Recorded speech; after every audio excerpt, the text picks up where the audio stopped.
नमस्कार, बहुत स्वागत है आप सभी का। मैं हूं आपके साथ पूजा सचदेवा। इंडस वाटर ट्रीटी यानी कि सिंधु जल समझौता, जिसको लेकर भारत सरकार ने एक बहुत बड़ा डिसीजन लिया और फैसला ये है कि ये पाकिस्तान पर एक बहुत बड़ी वाटर सर्जिकल स्ट्राइक के रूप में देखा जा रहा है। यानी कि अब इस समझौते के तहत पाकिस्तान को पानी नहीं मिलेगा, पाकिस्तान बूंद बूंद के लिए तरसेगा, ये कहा जा रहा है। लेकिन क्या ऐसा रातों रात हो जाएगा, या फिर इसको इंप्लीमेंट करने में कितना समय लगेगा, क्या चुनौतियां सामने आ सकती हैं, और इस वाटर स्ट्राइक के अलावा क्या और स्ट्राइक करने की तैयारी में है भारत सरकार?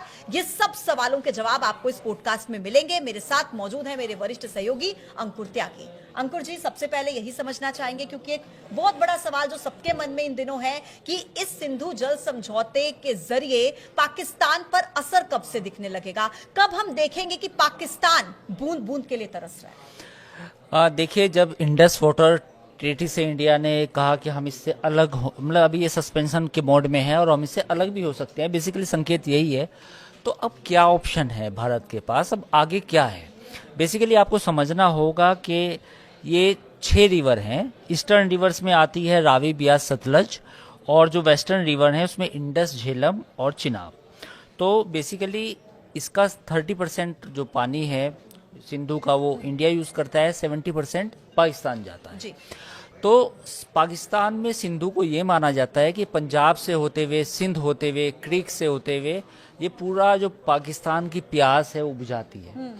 खेती जो होती है पंजाब में, जो पाकिस्तानी पंजाब है, वो काफ़ी, वहाँ पे इरिगेशन जितना होता है वो भी इस नदी के पानी से होता है। तो पाकिस्तान की लाइफ लाइन है ये। तो बात ये होती है कि आज़ादी के बाद 1947 के बाद पाकिस्तान ने और भारत के बीच में जो रिश्ते थे वो उतार चढ़ाव भरे थे। तो जनरल अयूब, बेसिकली वहाँ पे एक तानाशाह थे पाकिस्तान के, वो राष्ट्रपति बने थे। तो जनरल अयूब ने पंडित जवाहरलाल नेहरू, जो भारत के प्रधानमंत्री थे, उनको एक चिट्ठी लिखी और कहा कि हम सिंधु के पानी को लेके जो इंडस वाटर ट्रीटी है, एक ट्रीटी करना चाहते हैं, और बाकी हमारे बीच में जितने भी मसले हैं, चाहे वो कश्मीर का है, हम उनको भी सोल्व करना चाहते हैं। तो उस समय पंडित जवाहरलाल नेहरू को लगा कि शायद जो अयूब खान है, अगर हम समझौता करेंगे पाकिस्तान के साथ तो हो सकता है कि हमारी बातचीत भी अच्छी हो और भी मसले हमारे हल हो जाए। लेकिन पाकिस्तान ने 1960 में जनरल अयूब के बीच में और प्रधानमंत्री पंडित जवाहरलाल नेहरू के बीच में समझौता होता है, एक ट्रीटी होती है।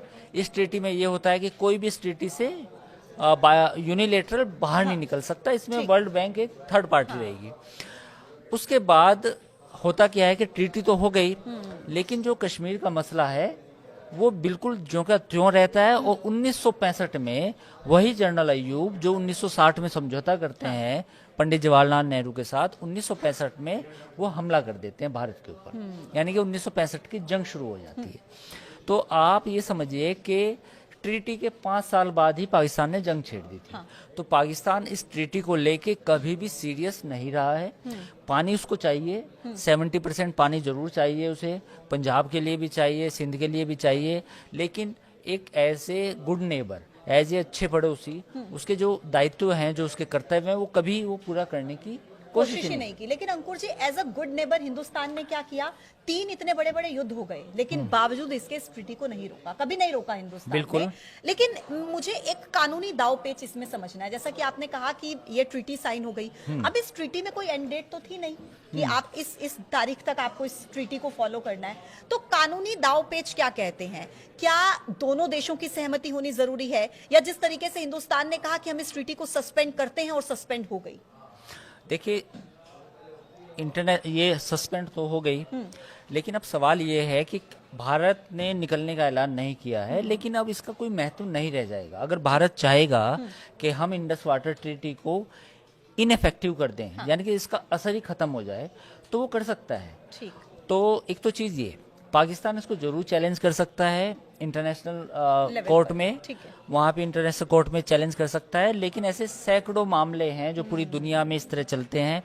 भारत ने जो चिट्ठी लिखी है, कल एक वो चिट्ठी मीडिया में सामने आई थी, उन्होंने बेसिकली वाटर रिसोर्स डिपार्टमेंट है भारत का, उसने पाकिस्तान को फॉर्मली इन्फॉर्म किया है और उस चिट्ठी में खास तौर पे लिखा है कि आप आतंकवाद को लेके, यानी क्रॉस बॉर्डर टेररिज्म को लेके आप बिल्कुल, आपकी पॉलिसी बन चुकी है और आप भारत में दहशतगर्दी फैला रहे हैं, इसलिए हम अपनी सिक्योरिटी को देखते हुए इस ट्रीटी को एट अबेंस कर रहे हैं, यानी कि हम इस सिक्योरिटी को सस्पेंड कर रहे हैं। जी।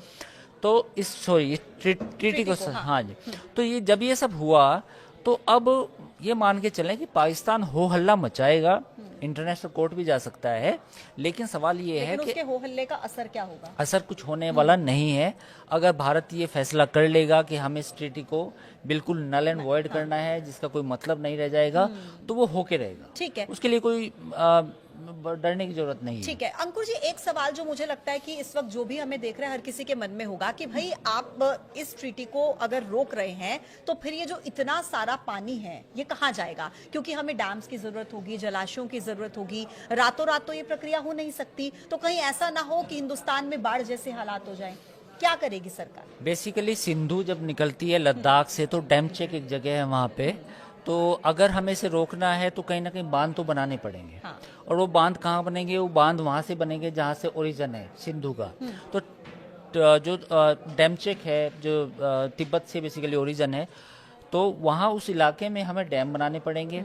उसके बाद जब ये नीचे आती है नदी, इसमें कुछ और ट्रिब्यूटरीज होती हैं जो सहायक नदियाँ वो भी मिलती हैं, वहाँ पे भी डैम बना सकते हैं। तो लेकिन ये सवाल ये है कि इतना डैम ऊंचाई पे बनाना काफ़ी टाइम लग सकता है उसमें, और काफ़ी रिस्की भी है। हाँ। दूसरा पॉइंट ये है कि छोटी छोटी कैनाल से पानी को डाइवर्ट किया जा सकता है, या पानी इतना कम कर दिया जाए। आप इसे बंद करने की बात ना कहें कि हम इसे बिल्कुल बंद कर दें, आप छोटी छोटी कैनाल से पानी निकाल के उसको डाइवर्ट कर सकते हैं हिमाचल में, उसको डाइवर्ट कर सकते हैं पंजाब में और कश्मीर में। तो वो आप कर सकते हैं, उसमें कोई दिक्कत नहीं है। हाँ। तो लेकिन ये पूरा प्रोसेस जो डाइवर्जन का है, पानी के डाइवर्जन का है, इसमें समय लगेगा और इसमें पैसा भी लगेगा। दोनों चीजें हैं। हालांकि दोनों कैपेबिलिटीज इंडिया के पास है, क्योंकि हमने श्रीनगर में और बाकी जगह भी जितने भी अब हाइड्रो प्रोजेक्ट चल रहे हैं तो वो पूरी मतलब हम पहाड़ों पे चल रहे हैं, तो वो कोई इशू नहीं है, but it will take time. उससे पहले भारत क्या कर सकता है कि जो पानी 70% हम उनको दे रहे थे, उसकी मात्रा फौरी तौर पे कम की जा सकती है, चाहे वो 10% हो चाहे वो 20% हो। ठीक है। तो ऐसा भी किया जा सकता है। ठीक है अंकुर जी, देखिए अब पाकिस्तान पर इसका असर कब से दिखने लगेगा? एक सवाल ये भी है, क्योंकि जैसा कि हम कह रहे हैं कि एक बहुत लंबा प्रोसेस है, इसमें समय लगता है, लेकिन कब ऐसा होगा कि हम देखेंगे कि पाकिस्तान में पानी की वजह से दिक्कत हो रही है, लोग पानी के लिए तरस रहे हैं, क्योंकि अब लोगों को तभी सुकून मिलेगा? अंकुर जी, नहीं, देखिए बात अभी पाकिस्तान की जो गवर्नमेंट है उसको सोचना चाहिए कि हम अपने पड़ोसी के साथ सही तरीके से रहें, हम ऐसे हालात पैदा ना करें कि जो दोनों देशों के बीच में तनाव जैसे संबंध हो। अब आप देखिए जिस तरह का एस्केलेशन हुआ है, अनफॉर्चुनेट है, बेकसूर लोगों को मारा गया, उनके माथे में गोली मारी गई जिनका कोई कसूर भी नहीं था। तो उसके बाद तो यही होना है, उसके बाद एस्केलेशन होगा, दोनों देशों के बीच में एग्रेशन होगा, और फिर कुछ ऐसे फैसले लिए जाएंगे जिसका खामियाजा उन लोगों को भुगतना पड़ेगा जो शायद इसमें मुलव्विस नहीं है। मैं चाहे पाकिस्तान की जनता की बात करूं, हो सकता है कि कुछ लोग पाकिस्तान की जो आर्मी है, सरकार है, उनके इन करतूत पर इत्तेफाक भी ना रखते हो, बट दे हैव टू पे द प्राइस। अब उनको भी इस पर प्राइस पे करना पड़ेगा। देखिए पूरा सिंधु की नदी की जो मैंने बात की, मैंने पहले भी बताया कि लाइफ लाइन माना जाता है, और पाकिस्तान ने भी कल जब अपनी प्रेस कॉन्फ्रेंस की विदेश मंत्रालय ने, तो उसने भी यही बात की कि अगर आपने पानी रोका तो हम लड़ाई कर देंगे। इवन पाकिस्तान ने धमकी दी लड़ाई की। तो इसका मतलब यही है कि अब पाकिस्तान को अगर पानी रोका जाता है तो पाकिस्तान की इकोनॉमी के लिए बड़े मुश्किल हालात पैदा होने वाले। अच्छा, पाकिस्तान ये कह रहा है कि अगर पानी रोका तो लड़ाई कर देंगे। इसके अलावा एक बयान जो मैं कल से सुन रही हूँ कि पाकिस्तान के राजनयिक रह चुके हैं, उनकी तरफ से कहा जा रहा है, मतलब वो ये बात एक्सेप्ट कर रहे हैं कि अगर पाकिस्तान हिंदुस्तान से लड़ेगा तो आपकी तैयारी क्या है, क्योंकि हिंदुस्तान की जो सेना है वो आपसे दोगुनी है, हथियार उनके पास ज्यादा। तो ऐसे में बार बार वो जो गीदड़ भपकी दी जाती है, वो दी जाती है न्यूक्लियर अटैक की, हम न्यूक्लियर अटैक कर सकते हैं, यानी कि बार बार न्यूक्लियर अटैक को अंडरलाइन करते हुए वो नजर आ रहे हैं। बेसिकली पाकिस्तान को लगता है कि न्यूक्लियर अटैक करना बहुत आसान है और बच्चों का खेल है। और चलिए पाकिस्तान ने सपोज करें, मैं मानता भी हूँ कि 1 या 2 बम गिरा भी दिए इंडिया के ऊपर, तो उसके बाद तो इंडिया तो उससे दुगना है, तो इंडिया फिर 2 की बजाय 10 बम गिराएगा, फिर क्या पाकिस्तान का नक्शा बचेगा?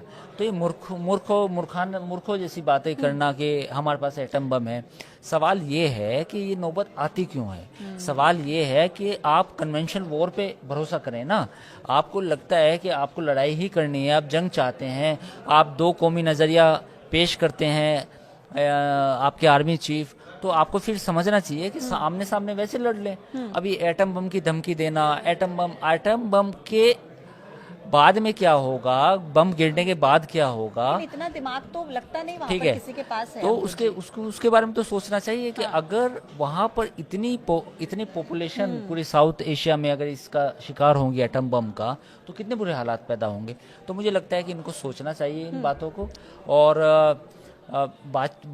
अब मुद्दा तो ये था कि पाकिस्तान को पहले ये हरकत नहीं करनी चाहिए थी बार बार आतंकवाद की, लेकिन अब जब चूंकि भारत ने एक पोजीशन ली है कि भाई हम अटैक कर सकते हैं, मिलिट्री ऑप्शन भी है हमारे पास, डिप्लोमेटिक जितने भी स्टेप्स हो सकते थे वो सब उठाए हैं, तो नाउ अब पाकिस्तान के एक तरह से पाले में गेंद है कि वो अपनी गलती या तो मान ले कि हाँ ठीक है, स्टेट एक्टर्स या नॉन स्टेट एक्टर जिसने भी ये काम किया है उसको भारत को सौंपे खुद।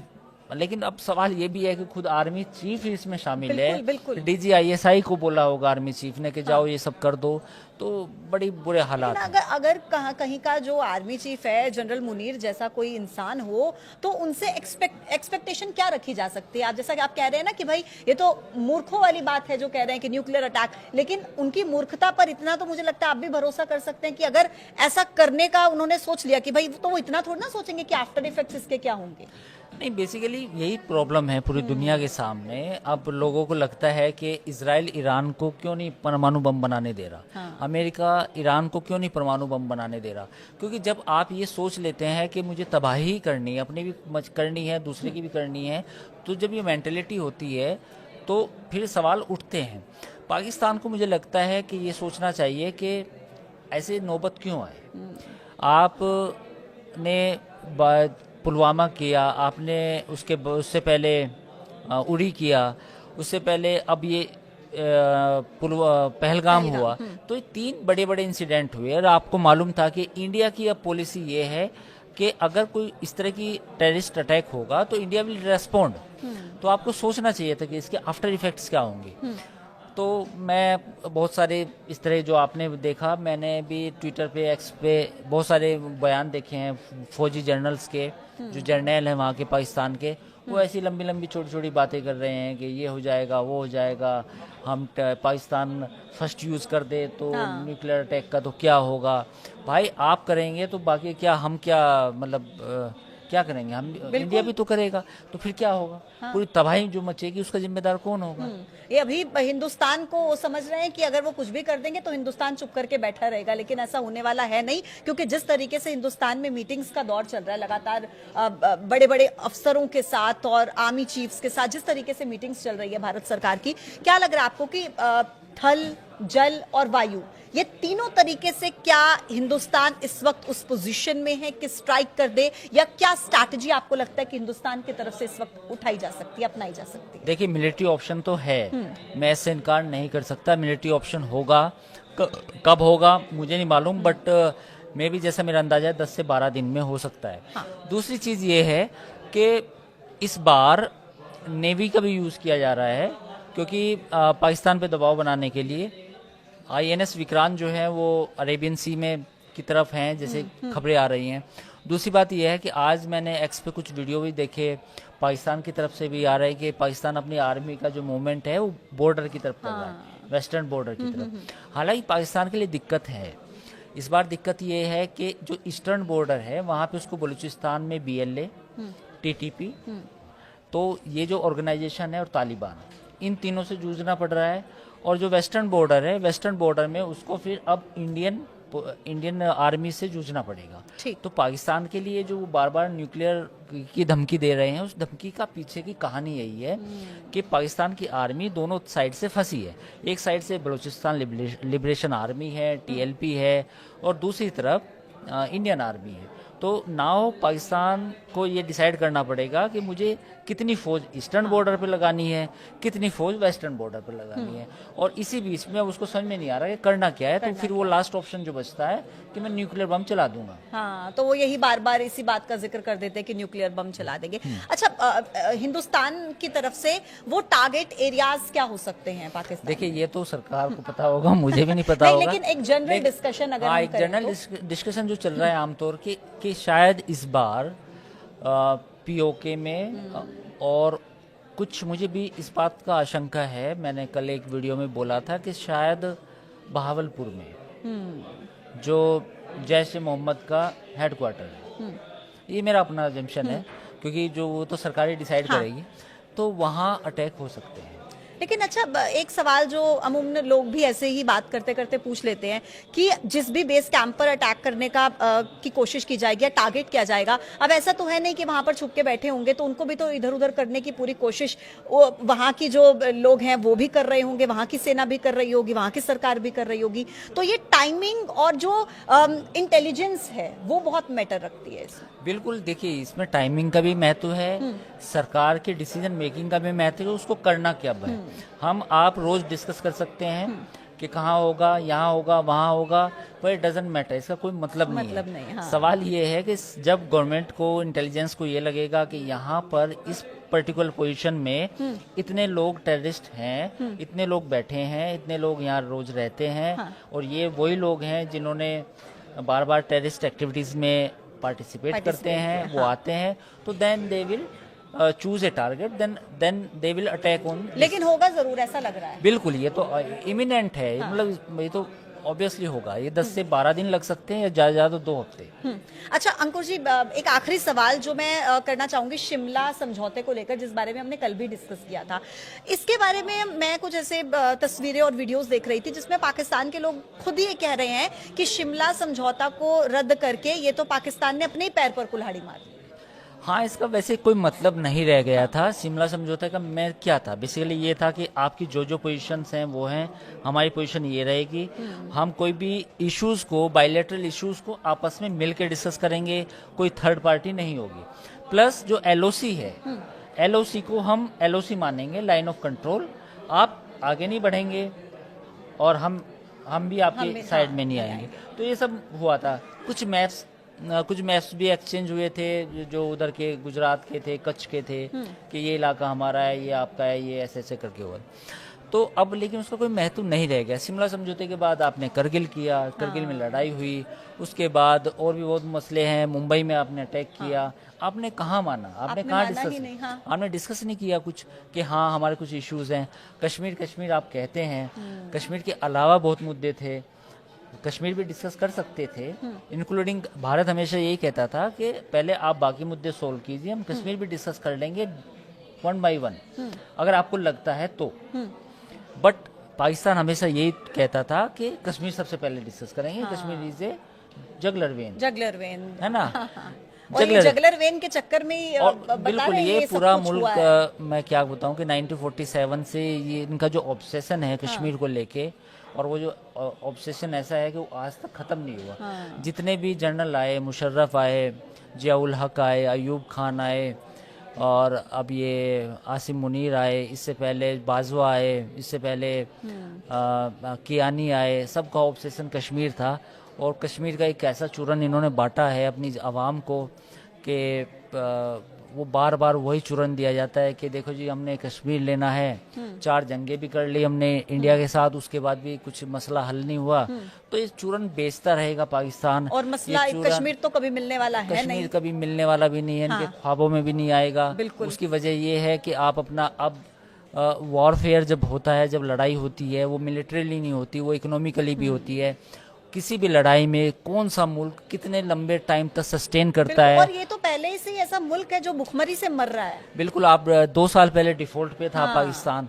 तो आपको समझना चाहिए कि कोई भी मुल्क जब किसी मुल्क के साथ लड़ता है तो कितने दिन तक सस्टेन करता है, वो भी इम्पोर्टेंट होता है। तो ये सब तमाम बातें, इनके जो सपने हैं, जो चूरन बेचा जाता है पाकिस्तान में कश्मीर का, वो आज भी बेचा जा रहा है। और मुझे उम्मीद है कोई स्टैंड में कोई तब्दीली नहीं है, वो आगे बेचा जाएगा। ठीक है, यानी कि कुल मिलाकर भारत सरकार का स्टैंड क्लियर है, स्ट्राइक तो होगी ही, लेकिन क्या वो प्लान्स हो सकते हैं, इसको हम बैठकर सिर्फ डिस्कस कर सकते हैं, लेकिन जब होगा वो आपके सामने होगा, वो हमारे सामने होगा। पाकिस्तान की गीदड़ भभकियों से हिंदुस्तान डरने वाला नहीं है। इस बार हिंदुस्तान जवाब देकर रहेगा। कुल मिलाकर सार यही है। आज के इस वीडियो में इतना ही। कल फिर मिलेंगे एक नई वीडियो के साथ। तब तक के लिए आप देखते रहिए न्यूज़ 18। नमस्कार।